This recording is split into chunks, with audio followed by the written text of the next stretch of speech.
Este Trafalgar permanente en el que viven los hispanistas. Están peleando la batalla de Trafalgar permanentemente. Claro, están peleando la conquista de América. No pueden mirar para adelante. Señoras y señores, por el campeonato indiscutido de la tinta y el papel tenemos a Miguel de Cervantes Saavedra, soldado manco y tartamudo, autor del ingenioso Hidalgo Don Quijote de la Mancha de 1605. Y tenemos aquí en este lado a John Ronald Reuel Tolkien, profesor universitario, comendador de la Orden del Imperio Británico, autor del Hobbit y del Señor de los Anillos. Y solo puede quedar uno. Cuando yo empecé a interesarme por la literatura, la historia es esta, ya la he contado, pero bueno, brevemente la vamos a contar rápido. Yo veía La Dimensión Desconocida en televisión y me parecía apasionante. Debo haber tenido 10 años, 11 años, ¿no? Y me parecía apasionante y capítulos como Eye of the Beholder, la belleza está en el ojo del que mira, o Tiempo Suficiente, al fin, de donde el tipo que quería leer y se acaba el mundo y finalmente puede leer, pero resulta que no va a poder leer porque pisa sus gafas, después de haber hecho sus montones de cuántos libros iba a leer cada año. Una actuación además brutal de Jeff Bridges. Yo tenía 10 años, todo esto no lo sabía yo, obviamente lo he sabido con los años. Decía, qué bonito, y al final decía, ¿no?, basado en un cuento de Frederick Brown, concretamente Frederick Brown. Y yo lo veía y decía, sí, mira, basado en un cuento de Frederick Brown, qué bien. Como a los 11 años, en un Sanborns veo un libro de cuentos de Frederick Brown. Si mal no recuerdo, era Pesadillas y Guisenstacks, pero igual me lo estoy inventando. Y dije, ¿el señor qué es eso? ¿Es esto? Hay a verlo. Ya había yo leído a Edgar Allan Poe, ya había yo leído sobre todo a Edgar Allan Poe, leí mucho a Edgar Allan Poe, y a Conan Doyle, leí mucho a Conan Doyle de niño. Entonces me hice de ese libro y lo leí, y dije, qué fantástico. A lo mejor entonces uno puede dedicarse a escribir y luego acabas hasta en tele, ¿no? Eso está muy bien. Yo igual quiero hacer eso. Más o menos a partir de entonces empecé a enfrentarme a mis profesores que me decían que eso era literatura barata, que era literatura de evasión y que no tenía ningún valor.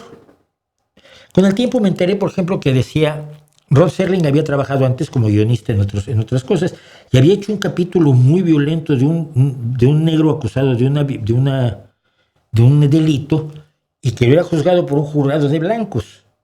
Y entonces resaltaba en su pequeño capítulo de media hora el conflicto que esto representaba, ¿no?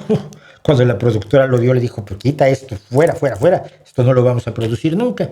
Y le contaba a su mujer cuando regresó, dije, es que si hubiera sido una sociedad de venusinos juzgando a un marciano, el mensaje era exactamente el mismo, pero no me lo hubieran bloqueado. Y a partir de eso nace La Dimensión Desconocida. ¿Por qué? Porque la fantasía y la ciencia ficción es una de las formas de la fantasía, con sus limitaciones, con sus reglas, como el horror es una forma de la fantasía, con sus limitaciones y sus reglas. No hace sino explorar la vida, la realidad, la humanidad, nuestra vida interna individual, nuestra vida en sociedad, nuestros amores, nuestros odios, el poder. Todas las cosas que nos interesan son los temas de la fantasía. Simple y sencillamente que utilizas métodos para llegar a ello sin ser panfletero.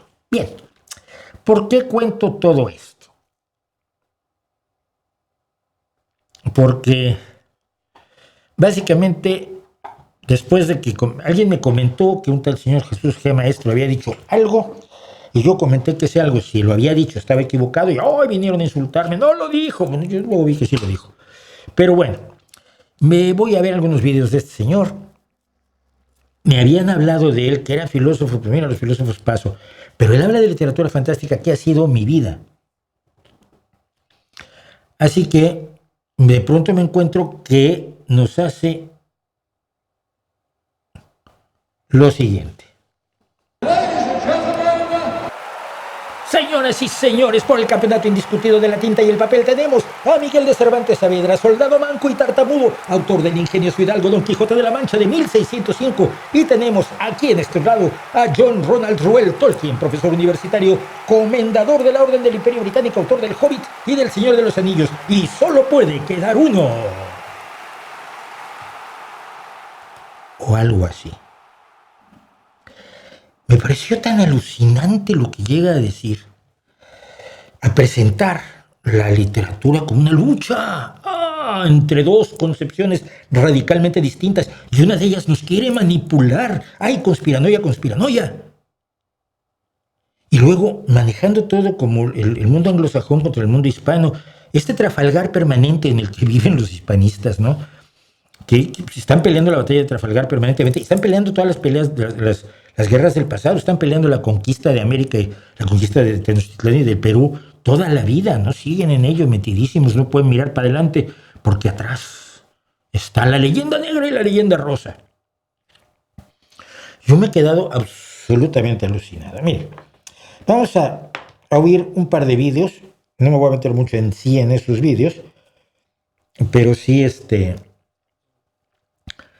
quiero contar un par de cosas. Cervantes frente a Tolkien.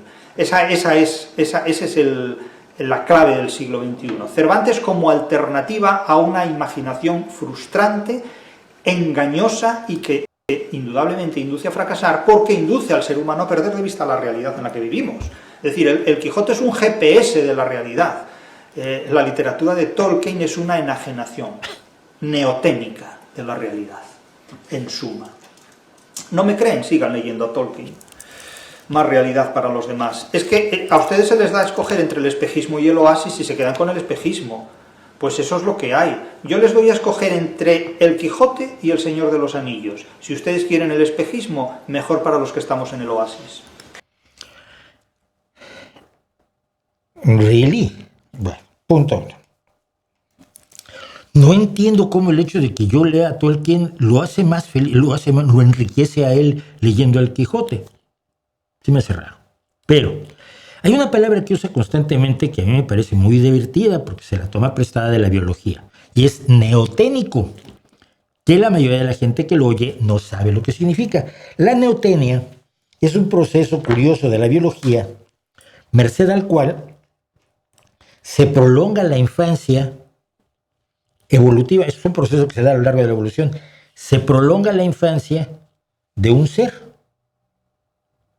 Los seres humanos, la mayoría de los primates, tienen infancias cortitas, el ser humano tiene una infancia larguísima, y este proceso neoténico le ha permitido precisamente desarrollar la cultura y hasta la fantasía, Pero él habla de procesos neoténicos en la literatura. Bueno, quiero hacer tres menciones de lo que dice aquí. Luego voy a poner otra cosa en la que ya no me meto demasiado, pero vamos a hablar de lo que hay detrás. Perdón voy a ponerlo otra vez. Cervantes frente a Tolkien. Esa es la clave del siglo XXI. Cervantes. La clave del siglo XXI es Cervantes frente a Tolkien. Imagínate, con toda la de libros que se ha escrito en el mundo, ¿no podía ser Dostoyevsky contra Molière? No. La clave del siglo XXI. Atiza. Como alternativa a una imaginación frustrante, engañosa y que indudablemente induce a fracasar, porque induce al ser humano a perder de vista la realidad en la que vivimos. Esta es la idea. Si tú lees a Tolkien, te induce a perder de vista la realidad. Tú no puedes creer que existe la realidad porque crees que solo existe el mundo de la Tierra Media. Te induce al fracaso, por lo tanto, y si fracasas, no es porque seas pobre, porque seas tonto, porque no hayas tenido oportunidades, porque tuviste mala suerte, porque te estafó tu socio, porque te metiste en cuestiones para las que no tenías las habilidades necesarias, por mero azar. ¡No, hombre! Fracasaste por leer a Tolkien. ¿Ves? Tonto. En cambio, si hubieras leído Cervantes, éxito en los negocios, hombre, chicas guapas, yates, Lamborghinis para el servicio. Tú tienes un Bugatti Veyron, por supuesto. Es decir, el Quijote es un GPS de la realidad. La literatura de Tolkien es una enajenación neoténica de la realidad. Una enajenación neoténica. ¿Será que no le gusta lo juvenil? Fíjate qué raro, ¿no? Yo que soy mucho más viejo que él, a mí lo juvenil me encanta. Pero es la idea que tenían mis viejos profes, los viejos esquizos, los almidonados, de que la literatura de la fantasía era de evasión. Lo dice una serie de barbaridades que... Solo esto, miren. La literatura neoténica empieza en El Principito, prosigue con Alicia en el País de las Maravillas y desemboca en El Señor de los Anillos. Solo que El Principito es posterior a Alicia en el País de las Maravillas y además no es anglosajón, El Principito es francés. El Principito trata del lío que siempre a todo ser humano le ha provocado el asunto del amor.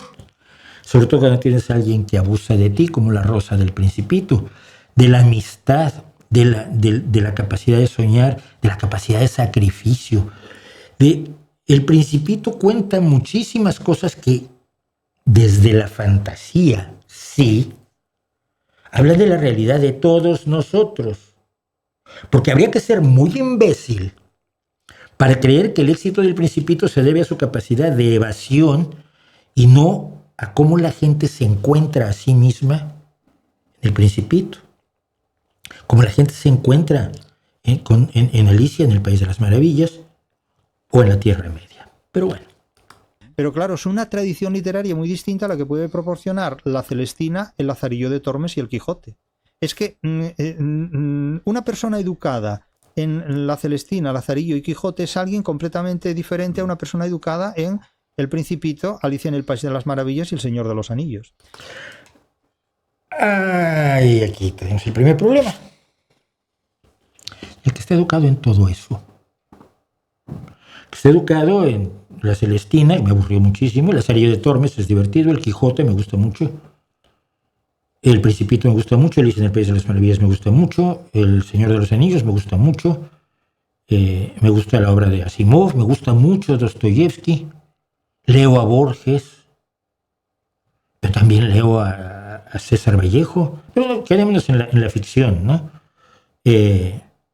También leo, ahí siempre se me olvida el nombre del autor, de Pito Pérez, La vida inútil de Pito Pérez, y también me gusta muchísimo la gran novela estadounidense. ¿Por qué estás diciéndole a la gente que no lea algo y que se limite a una parte de la enorme oferta literaria que hay? Porque si me voy a la literatura australiana, o me voy a la literatura de los bosquimanos, o me voy a la literatura peruana, o me voy a la literatura de Sudáfrica, me voy a la literatura canadiense, francesa, alemana. No. Dos. Es ver el mundo en blanco y negro de una manera que a mí me impresiona. Nuestra sociedad actualmente está muy protestantizada. Mira tú, apareció el peine. Ha asumido formas de comportamiento muy propias del mundo anglosajón, del mundo de la Ilustración, que tiene un concepto de razón como si el barroco no hubiera existido. O sea, ¿dónde está? El mundo de la Ilustración es protestante y yo que pensé que era francés. Que yo pensé que la Ilustración se había nacido y desarrollado en la Francia católica. Contra el catolicismo, sí. De frente al catolicismo, por supuesto. Y de frente al protestantismo también, ¿eh? Pero yo pensé que se había producido en Francia. Ahora, Voltaire es anglosajón. Madre mía.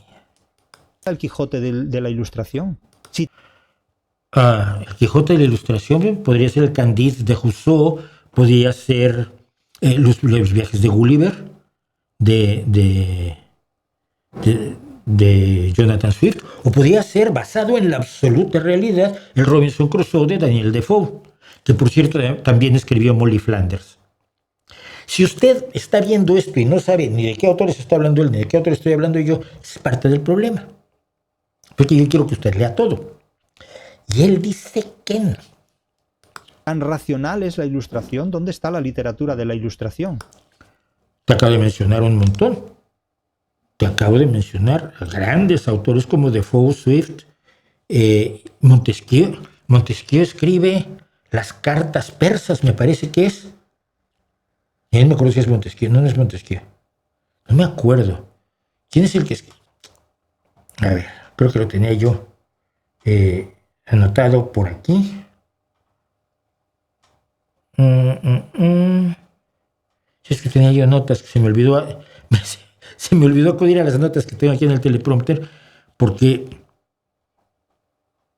bueno, para empezar, las novelas de caballerías, la fantasía, empieza con Chrétien de Troyes y las novelas de caballería del El Caballero de la Carreta, que es Lanzarote, y el cuento del Grial, que inventa el mito del Grial, ¿no? En el siglo XII, pero bueno. Yo decía...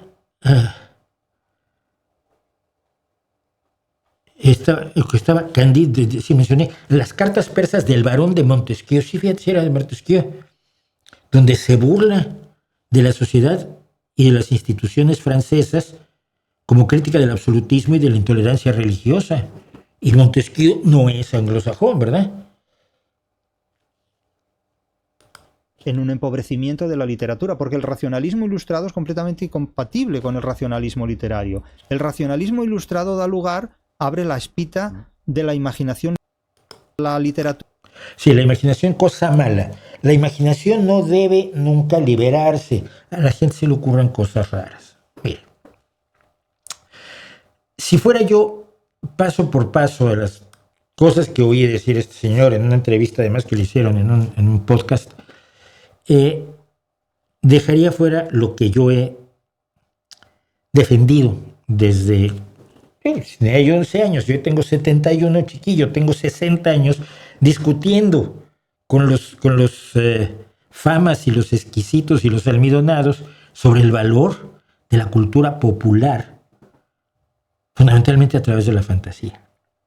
El Quijote es fantasía. No existe un señor llamado Alonso Quijano. Nadie se volvió nunca loco por leer novelas de caballerías, que las había muy malas. Pero el Amadís de Gaula es el que funda la literatura de caballerías en España, en español, y sigue siendo un libro que se puede leer, el Amadís de Gaula. Jamás existió Aldonza Lorenzo, jamás existió Sancho Panza, jamás existió Clavileño, el caballo de madera que surcaba el cielo y te llevaba hasta la luna, como ocurre en el Quijote. En el Quijote hay buenos y malos suficientes para que nos posicionemos entre el bien y el mal, como lo hace la Tierra Media, como lo hace la lucha del anillo en Tolkien, simple y sencillamente. Es como lo que me da la idea es que en el fondo está obviamente militando en el mundo de este hispanismo del Trafalgar permanente, donde las únicas dos opciones que existen en el mundo son la cultura anglosajona y la cultura española. La cultura española es mejor. ¿Por qué? Porque lo dicen ellos. Y no existe ni cultura francesa, ni cultura rusa, ni cultura alemana, ni cultura de ningún lado. Mexicana, ya te imaginarás. Bueno, sí, como colonias que somos de Indias, ¿no? Entonces, si le decimos que sea el imperio, pues ya entonces nos dan parte de Cervantes.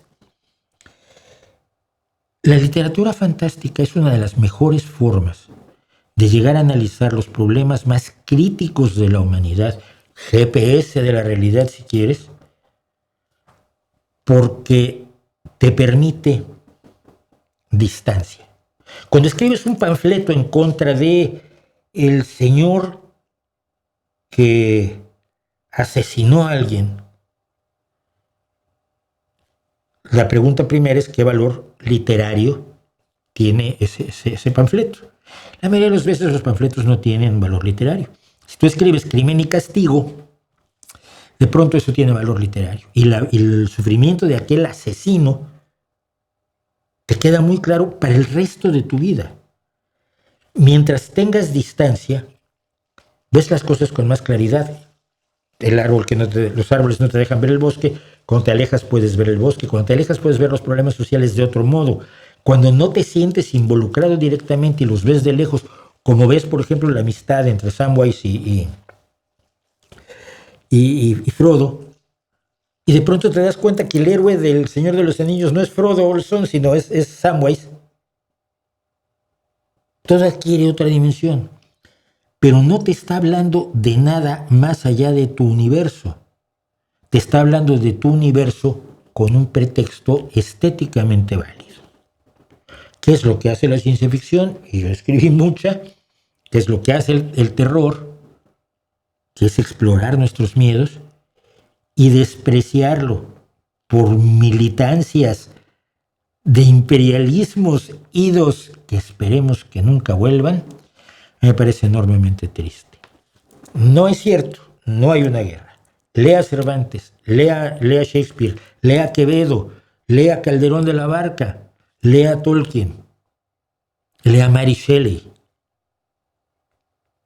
Lee todo lo que puedas. Lee, por supuesto, Soy Leyenda de Richard Matheson, que me sigue pareciendo una de las mejores novelas jamás escritas. Precisamente por su capacidad de contar historias importantes de una manera que no te das cuenta hasta el final lo importantes que eran. Dicho eso, espero que esto no pase a mayores, que no venga este señor a insultarme porque he estado en desacuerdo con él y para algunas personas esto es intolerable.